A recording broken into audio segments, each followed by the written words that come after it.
நட்பாராய்தல் என்னும் தலைப்பின் கீழ் 10 குறளை பார்ப்போம். நாடாது நட்டலிற் கேடில்லை நட்டபின் வீடில்லை நட்பால் பவர்க்கு. ஆராய்ந்து பாராமல் கொண்டிடும் தீய நட்பு அந்த நட்பிலிருந்து விடுபட முடியாத அளவுக்கு கேடுகளை உண்டாக்கும். ஆய்ந்தாய்ந்து கொள்ளாதான் கேண்மை கடைமுறை தான்சாம் துயரம் தரும். திரும்ப திரும்ப ஆராய்ந்து பார்க்காமல் ஏற்படுத்திக் கொள்கிற நட்பு கடைசியாக ஒருவர் சாவுக்கு காரணமாகிற அளவுக்கு துயரத்தை உண்டாக்கிவிடும். குணனும் குடிமையும் குற்றமும் குன்றா இனனும் அறிந்தியாக்க நட்பு.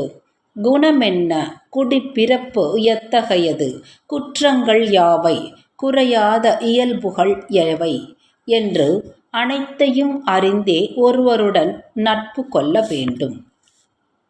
குடிப்பிறந்து தன்கண் பழிநாணுவானை கொடுத்தும் கொளல் வேண்டும் நட்பு. பழி வந்து சேர கூடாத என்ற அச்ச உணர்வுடன் நடக்கும் பண்பார்த்த குடியில் பிறந்தவருடைய நட்பை எந்த வகையிலாவது பெற்றிருப்பது பெரும் சிறப்புக்குரியதாகும்.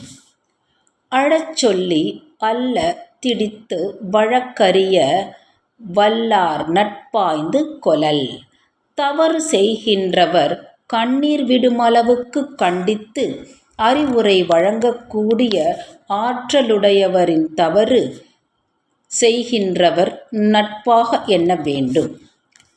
கேடினும் உண்டோர் உறுதி கிளைஞரை நீட்டி அளப்பதோர் கோல். தீமை வந்தால் அதிலும் ஒரு நன்மை உண்டு. அந்த தீமைதான் நண்பர்கள் எப்படிப்பட்டவர்கள் என்று அளந்து காட்டும் கருவியாகிறது.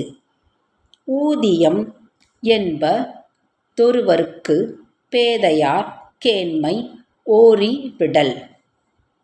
ஒருவருக்கு கிடைத்த நற்பயன் என்பது அவர் அறிவில்லாத ஒருவருடன் கொண்டிருக்கும் நட்பை துறந்து விடுவதேயாகும். உள்ளற்க உள்ளங் சிறுகுவ கொள்ளற்க அல்லற்கண் ஆற்றறுப்பார் நட்பு. ஊக்கத்தை சிதைக்கக்கூடிய செயல்களையும் துன்பம் வரும்போது விலகிவிடக்கூடிய நண்பர்களையும் நினைத்து பார்க்காமலே இருந்து விட வேண்டும். கெடுங்காலை கைவிடுவார் கேண்மை அடுங்காலை உள்ளினும் உள்ளஞ் சுடும். ஒருவர் கொலைக்கு ஆளாகும் போது கூட தனக்கு கேடு வந்த நேரம் கைவிட்டு ஒதுங்கி விட ஓடிவிட்ட நண்பர்களை நினைத்து விட்டால் அந்த நினைப்பு அவரது நெஞ்சத்தை சுட்டு பொசுக்கும். மறுவுக மாசற்றார் கேண்மையோன் ரீத்தும ஒருவுக ஒப்பிலார் நட்பு. மனத்தில் மாசு இல்லாதவர்களையே நண்பர்களாக பெற வேண்டும். மாசு உள்ளவர்களின் நட்பை விலை கொடுத்தாவது விலக்கிவிட வேண்டும்.